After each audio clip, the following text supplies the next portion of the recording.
the person she needs to talk to is you. And if you cannot get that point through, you can stay in a relationship, but you're going to regret it. At some point, that puppy's going to come back to bite you right in the ass.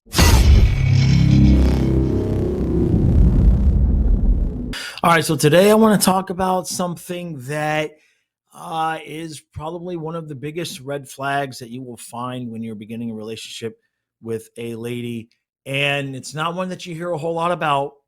It's not, it's not something that's readily talked about, but it is something that you can discover early enough in the relationship to where you can make adjustments, as in run away.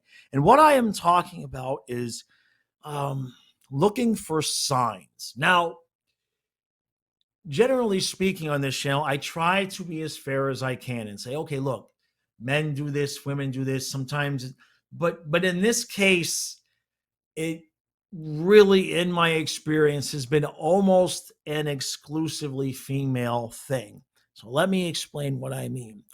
Guys, you've all been in the position where, let's say, things have been okay, right? In the relationship, well, nothing great, nothing terrible. Maybe you had a little tiff a couple weeks ago, whatever the case may be. Everything seems to be, at least in your world, you know how this goes. You're fine. Okay, so you go off, you went fishing for a couple of hours, you went to the gym, maybe you had to work a day, a separate shift in the afternoon on a Saturday, whatever it might be.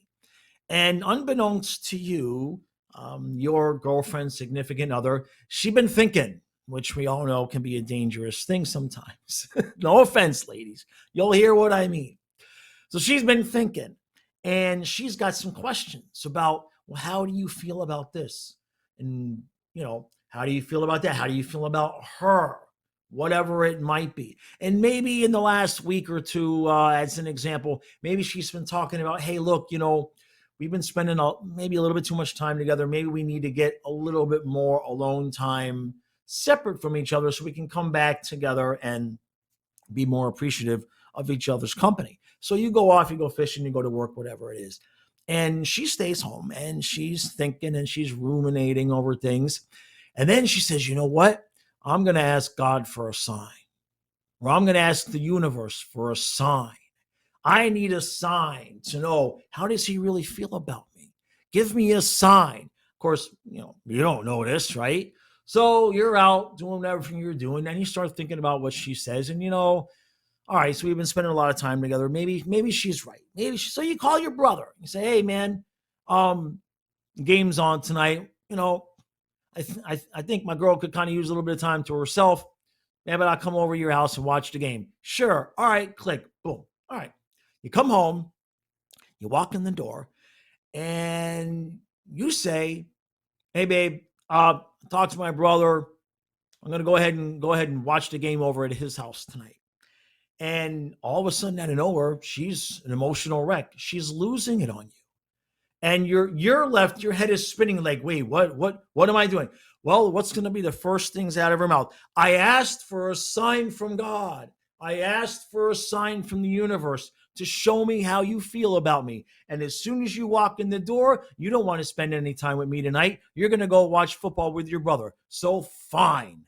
And then we all know what happens after fine. I can tell you this from personal and both I can't talk. I can tell you this from both professional and personal experience. If you are in the beginning stages of a relationship and a woman does this, you have two options. You can run, or you can try to talk to her and basically apply a zero tolerance policy. You cannot tolerate the behavior of one person being at the home, ruminating and thinking over things that you have no idea are going on in her head. And she is just sitting there waiting and waiting and waiting. She has asked God for a sign, but what she's really doing is asking for permission to do whatever it is that she actually wants to do, which is give you the information about how upset she is with all of the things that whatever it is that she's upset with. So it won't matter. It will not matter. Do not think that somehow you are going to find a workaround. If she's asking for a sign and she's not telling you, it will not matter. The very first thing that you say, whatever it is, you're gonna be in trouble. If she's asked, if she has told you, maybe we spend too much time together, and so maybe we think about that, spend some time apart. If you come home and say, I'm going to watch the football game, and she's been looking for a sign, she's gonna say that's a sign that you don't love her. If you come home and you say, why don't we go to dinner? She's gonna say, you don't listen to anything I say. I said we need time apart. So when you get into these types of situations, now I want to be clear. I'm not saying all women do this. I'm saying the women that do this, this is how it will usually go.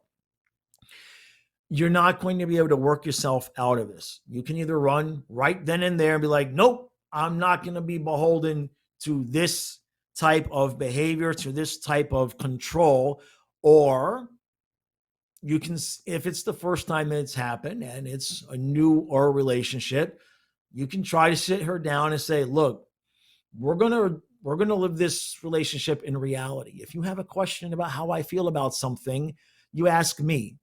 Okay? Do not ask God for a sign or the universe for a sign or whoever. That's not how this is going to work. Now, there are coincidences and synchronicities, and there are things that happen with a purpose. But generally speaking, when somebody like this is asking for a sign, whatever the next words out of your mouth, she's going to take it as her sign. It won't matter what you do or what you say. Now, if this is something that begins later on in the relationship, it's going to be a little bit of a difficult boundary to set. As we all know, people change, and as things, emotional traumas happen, maybe the way that she dealt with things in the beginning of the relationship isn't so much how she's going to deal with it now. But the reality is, if you cannot sit down with her and say, look, you're going to need to communicate these things to me. If you have questions about how I feel, or questions about how you feel a certain conversation went, if you're feeling, or if she is feeling that she's not quite sure, she's maybe misinterpreting what you're saying, the person she needs to talk to is you.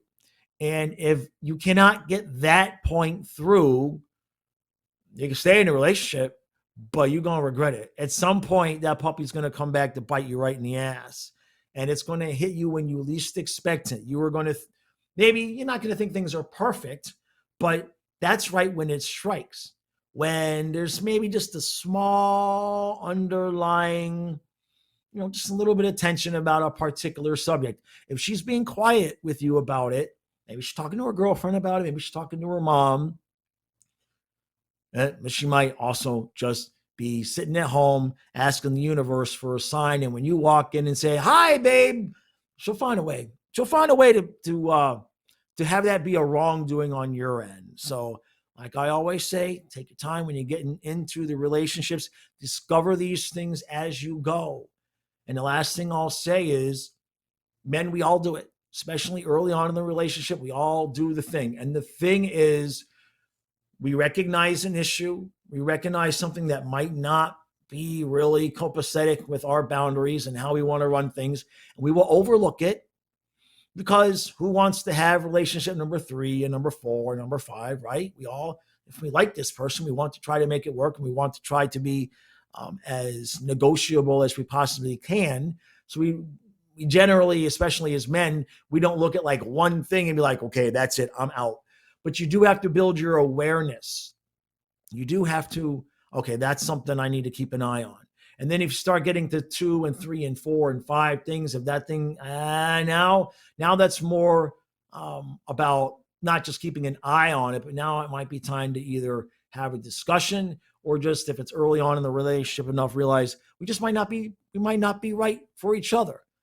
That, you might be right for somebody else, I might be right for somebody else, but don't do too much overlooking, guys. It's okay to overlook a little bit, but when you start stacking those things, eventually you come home, and on one hand, you're shocked at the reaction that you're getting. And on the other hand, the other half of your brain is going, yeah, I kind of should have known that was coming.